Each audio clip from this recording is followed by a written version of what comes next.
Jireenya keenyaaf namoota akka aduu nuuf ta'an caalaa akka addeessaa nuuf ta'antu barbaachisa.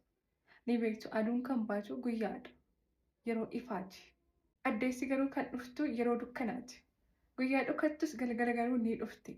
Yeroo arguu dadhabnetti bakka socho'uuf ifa dhabnetti kan isheen baatu. Jireenya keenya keessattis kan nu jaalatan namoota akka addeessati. Yeroo harkaa qabnutti, yeroo nagaa qabnutti, yeroo gammachuu keenyaa fi ifa fira hedduu qabaachuu mala. Firri inni dhugaa garuu yeroo nutti dukkanaa'etti, yeroo gaddinetti, yeroo rakkannetti kan nuuf qaqqabanii fi harka nu qabanidha. Ani garuu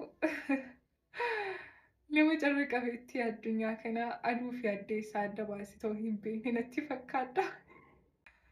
Akkamittiin yoo jettanii obboleettii yeroo kamittiyyuu haala kamiyyuu keessatti na cinaa dhaabbattuu fi harka koo na qabduun qabu waan ta'eef jechuudha.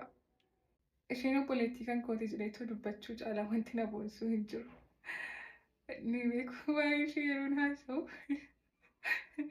namoonni na fuulduraa ni beeku imimmaantu na qaba. Yeroon kufetti humna naaf taate kan lafaa na kaaftu. Yeroon dadhabetti lafee dugdaa taate kan na jabeessitu. Yoon balleesse kan na gorsitu. Yoon kolfu kan gammaddu. Yoon gaddu kan boossu. Bakka namni hin jirretti lafa nama dhabetti isheen garuu tokko taate addunyaa guutuu kan naaf taatu.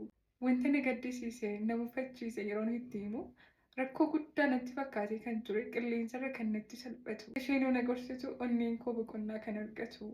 Ba'aa guddaan akka qaama koorraa bu'etti haara galfiin kan natti dhaga'amudha. Leenileenina dhugumatti ani ishee ibsuudhaaf jechoota hin qabu. Wanti jechuu danda'u garuu Waaqayyoon ishee naaf kennu kootiif guddaa haa galatamu.